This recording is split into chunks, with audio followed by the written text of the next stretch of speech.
Oh my gosh, I just finished watching Ginny and Georgia season 3 and it was a roller coaster ride. It was so many up and downs, dragged on too long at certain points, and it was so much, but let's get into it. So, season 3 follows up on Georgia's murder trial, and yeah, we were waiting to see what happened, if she's going to get, if she's going to go to jail or if she's going to get off and live her life again. And I thought season 3 was just going to focus on the trial, but it gave space to so many other characters like Max, Marcus, so many other people to bring light to what's going on in their lives, what's going on in their minds, and just like how they're doing. And P.S. everyone is doing horribly this season. Everyone is down bad. It's a losing season, so yeah. So just as a recap, in season 1 we have Ginny and Georgia and also Austin, but the show is not about Ginny, Georgia and Austin, no. It's about Ginny and Georgia, and I think season 3 explains why it's just Ginny and Georgia. But season 1, they're going into a new town. You know, the ex-husband, he was horrible. Georgia took the money, killed him, went to the other town. Cool, whatever. He was a horrible guy. Everyone could be like, okay, yeah, you know, don't touch my daughter. Let's kill him off. Everyone can empathize with that, right?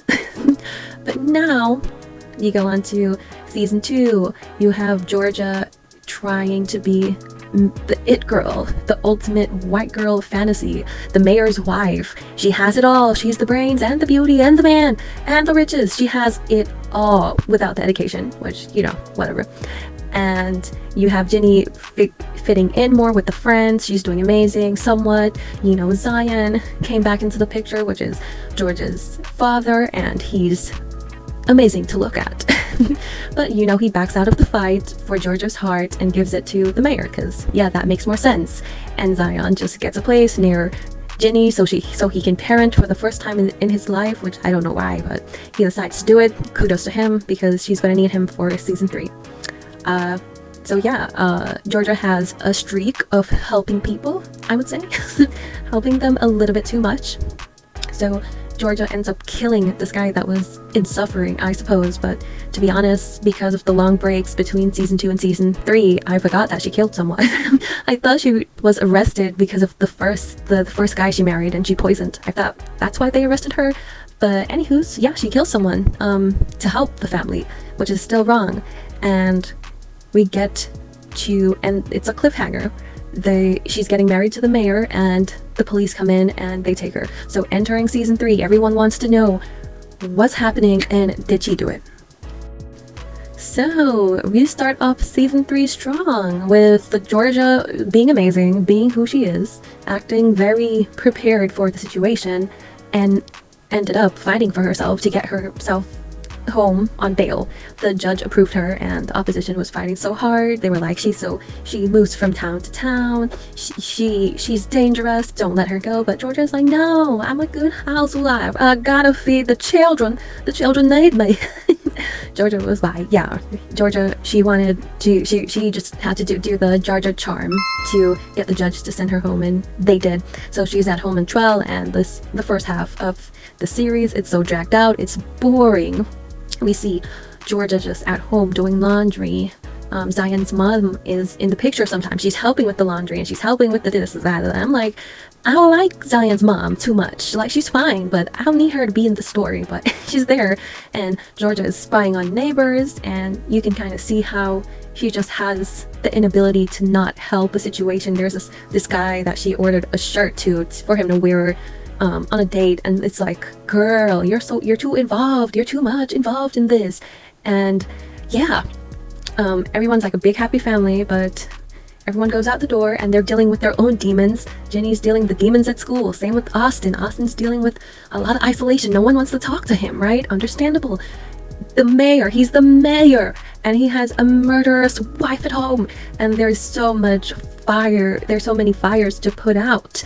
And yeah, it starts off very slowly and then it picks up very quickly. I don't remember what episode it was, but everything just started happening. The mayor, I don't remember his name.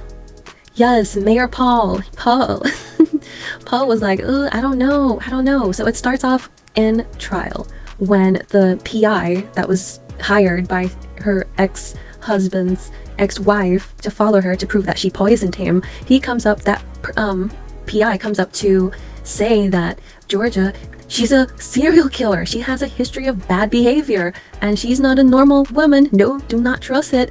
And he makes everyone just feel so fearful of Georgia. Even Paul was like, oh my god, did he say Georgia's gonna kill me next? Like, should I be worried? I was watching them, I was like, wait, is Georgia a serial killer? Because technically she is killing people a lot. There are a lot of people she's killing. And then I think about it, right? You have people in the army that kill a lot of people. We don't call them serial killers, right? But they're killing with the intention to protect their country, which is honorable. And in Georgia's mind, she's killing with the intention that she needs to protect her family. And as an audience, we watch it.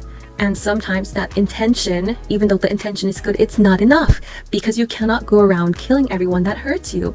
You just can't deal with things like that. And that's why there are systems in place, people in place to help you out of horrible situations, so you don't have to be killed or be killed. There are systems for that. So yeah, there are systems for that. And after the PI just completely demolishes Georgia's character, when she goes home, Paul's upset, Paul's worrying. He's like, is this girl gonna kill me? She's always lying. I can't trust her. So that's when he decides, hey, I'm gonna step out of this house because this is toxic for me right now. And Ginny and Austin is like, what? I've never heard this type of thing in my life. He's never been through any of this. And Ginny's like, there's a part of Ginny that's like, I told you to watch yourself, but you don't. You killing people and acting like it's okay, and you can just go about your day planting and gardening like you're not doing stuff. You can't do it. And I know that there's a little part of Ginny that's saying that, but we're gonna move on. Zion, he becomes so upset and he hates Georgia now. He thinks Georgia is just killing for no reason. She just kills when the situation gets tough. And he's just like so upset with her and upset with himself for just letting Ginny stay with her for so long. And yeah, the final straw was like Gill, which is one of who is Austin's father, coming into the picture and saying to Zion like, hey, she framed me and put me in jail, actually. So yeah, she is pretty dangerous, and let's get our kids, let's take them back. So then now that happens, Paul leaves, and welfare came for the kids. I was like, CPS coming for the kids? No. Oh my gosh, it was so painful to watch. And yeah, the kids went with their respective fathers, and you know, the story gets worse because Georgia is all in the house all by herself, and I just feel so sad for her. But I'm like, girl, would you stop the killing? Just stop, please. And yeah, moving forward, that whole thing happens, and it was so much to take in all that one time, and then the season slows down again, and you're just seeing the repercussions of what the trial is doing to everyone. Ginny is dating this guy Wolf, and I actually liked how it started at the beginning, the relationship. And when Ginny asked him to skip school with her, he actually took her to a museum, a science museum, and I thought that was like, yes, give her a field trip, give her education, give her something she will not forget, instead of taking her to an abandoned place to smoke or to drink or some lame stuff like that. I'm happy to see her get some fun in her life, and she actually had fun. And I liked how weird he wasn't typical, and I liked Wolf for that part of the story. But then he goes to, and I liked how he dealt with consent when they were in the laundry room. I love how he asked her, hey, is this okay? Can I touch you here? How far do you want this to go? I love that. Love it. And going to the end, I felt like at the end of the season, it just kept dragging on and on and on. I was invested, of course, but I don't know, there was so much to deal with, so much to think about. I'm still processing, is Georgia a serial killer? I'm still on that. And yeah, the situation is getting worse. Paul, is talking to his advisor, and he's telling him, hey, you should annul, you should leave her, da, da, da, da. Finally, Paul says, yeah, I'm gonna leave her, and then Georgia comes out and say, hey, I'm gonna keep this man here, because if he's not here, I'm gonna go to jail. And she says, hey, I'm pregnant. And that man said, you know what, let's fight. He said, yeah, let's continue fighting. and she got him in that court for one day. And then Zion came and he fucked that shit up right for her. He was like, yo, Paul, that bitch ain't pregnant. And he left. I hated that Georgia used the pregnancy thing to keep him. I hated it. I thought she was going to tell him that it was a lie herself, but I'm happy it ended up coming out, because her and Paul's relationship, their chemistry, it's all done with. It's done. No one wants to see it anymore. It's the same thing with Zion. No one wants to see Zion and Georgia anymore. There's nothing there. There's just pain everywhere. And honestly, I don't even want to see Georgia and Joe. I don't want to see it. I think Joe was so attractive in the first season. Like, he was like, yeah, the farmer guy, sexy, whatever. And now here he is. I don't know. Joe is just he's just in love with Georgia and wants to be there for her. And somehow there's just something about it that it just doesn't feel the same as season 1. We know that Georgia came to this town because of Joe, and now I don't know. I don't know what to say about their relationship, but I guess it was cute, sometimes for her to be in the house playing games with him. I guess, whatever. But yeah, Paul leaves. The lawyer quits. The lawyer all season was like, no, girl, you're fine. And then, at the end, he was like, yeah, you ain't got this. Goodbye. You cannot pay me. Goodbye. And I don't know. The story just kind of went downhill from there for me.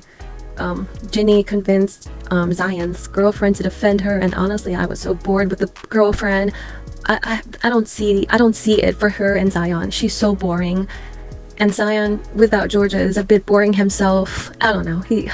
I don't care about that. Anyways, but she defends Georgia, and Ginny convinces Austin to choose their mom over Gill because Gill assaulted Ginny, and Austin chose and framed him for the murder, which I was like, what?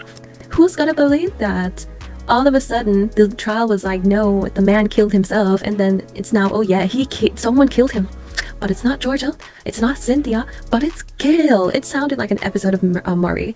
It sounded absurd, and I thought to myself, who's going to believe this? Who is going to believe this? There's no evidence to support the claims. We have Cynthia saying it could happen. I don't know. It could happen just as much as the sun could hypothetically hit Earth one day. Like, I don't know. And that's how Georgia gets off this trial, which is absolutely absurd. And yeah, and she goes home, and it felt anticlimactic because no one's waiting for her. We thought Paul would have been waiting for her, but Paul was upset. He almost hit Georgia. He almost killed her. And we kind of saw that dark side of Paul in the second season, when he was like, listen, I'm the man for you. You're the hot girl. You're hot. I'm powerful. You can be powerful too. Let's get together. We saw that side of Paul. Let's not get it twisted, but yeah, he showed his ugly colors this season, and I'm not just talking about like his aggression. He also showed how little love can be. Like, you're not a ride or die like Georgia is. And yeah, we saw his manhood, how far his manhood could go. Granted, I don't know whose manhood could sustain all of that, but we'll see. And yeah, we see that Ginny is turning into Georgia, which I don't like, but hey, why not? Ginny is like, I mastermind all of it, and you better not go back to jail. You better not do anything stupid to let me do this again for you. And Georgia tries to say, hey, don't become me. You don't have to. And I guess in the 4th season, we'll see what happens. Austin, oh my gosh, he needs so much therapy. He needs it right now. Austin was doing, I'm not sure if he was doing better with his dad mentally, but everything seemed to be going well. He was enjoying the experience of having a dedicated dad. Austin leached on to Paul a lot because he didn't have his own dedicated father like Ginny had, and he was just happy to have a dedicated parent to himself. And of course, Gill, he was getting him through the motions. He was dropping him off at school. Gill was trying to get immersed into the society. He was like, how can I get into that hockey team thing? I want to get involved. He was trying to create that environment for Austin, really stepping up to be a parent. But unfortunately, Gill isn't the best person, but it doesn't mean he didn't have the capability to be a good dad. And that's what we saw. Gill actually provided one of the more stable households for the children. but he does have darkness in him, and everyone was just like worried if that would come out at Austin. And they say that Ginny was doing better at Zion's. Well, to be honest, Ginny got pregnant at Zion's, and if she didn't have her mom, she would have been raising a kid at Zion's. But who knows? Yeah. So Austin has a lot of trauma, just like stepping back into the house. He's happy to be home, but then he realizes this is not home. This is toxic. I miss Dad. And he was like, Dad had the right idea about getting out of this town, going to a place that they can be supported, and getting away from all of this. His dad had the right idea, because Austin stepping back into that house, he looked like he was gonna faint. He looked like he was having a panic attack. And as a little child, he was dealing with so much, like betraying one parent for an ex. And he ended up hating Georgia, well, Ginny, and he's processing that right now. And everyone's just crazy right now. Yeah, everyone's just holding on by a thread. Going over to Max and Marcus. Marcus has this insane self-hate, and he's drinking, and I'm thinking, what happened? What's going on? I don't know what's wrong with him, but they need to his parents need to step up and be better parents. I understand they don't want him to fall behind and don't want him to be an outcast by society by not graduating with his grade, but he needs to sort out his mental health. Instead of taking him to summer school and instead of bringing him to rehab, he actually needs therapy first, because those are symptoms of the main issue, which is he has a lot of self-hate. And that's something you will have to talk through and work through, and that's what they'll need to do. But right now they're just so worried about his future, and you need to be worried about his present, because with these issues, if you don't pay for them now, you're gonna pay for them later. And we see Maxine struggling as well, but she's dealing with it a little bit better. Her friends are being complete individual people that no longer wants to feed into the emotional cycle of being friends with Max. And it's painful to watch, and I hate it, and I just hope she finds her tribe, even if it means having a new set of friends. Sometimes you have to let go of the past to move on to your future. She did amazing in the school play. It was so good. And her breaking up with Silver and confronting the other girl for kissing her, I thought that was so much emotional maturity she had to go out, perform, do her job, and also simultaneously deal with these two people that are wrong. And she just calls it out, and I love that for her. But I hope she has the biggest redemption arc in season 4, just like being happy and finding her inner peace again, and hopefully everyone loving her again, like she's attracting them instead of chasing them. And yeah, the season ends with everyone hanging on by a thread. But we march on, and yeah, I have little to say about Abby and Norah. Some people, they don't like how Norah has acted, but I think she's a representation of what a lot of kids at school are saying.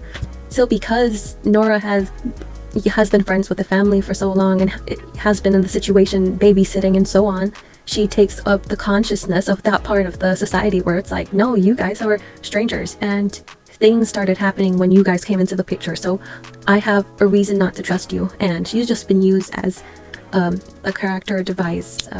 She's the voice to the consciousness of that, and I don't fault her. And Abby, she's whatever. I don't care about if she likes boys, if she's still if she's into girls. I'm happy they explored the food disorder, and hopefully they give more light to it in season 4 to see that she's doing better. That would be great. But yeah, overall, I would say it was a solid season-ish. I think season 2 was a little bit easier to watch, but in terms of the storytelling, it's season 3 in first place, season 2 in second place, and season 1 in third place. Wait, did that make sense? Yeah, put it together. I think you get what I'm saying. Yeah, it was a lot. But thank you for listening. If you made it this far, please share your thoughts in the comments below. I love reading, I love responding, I love having an open discussion about these topics, and see you in the next one.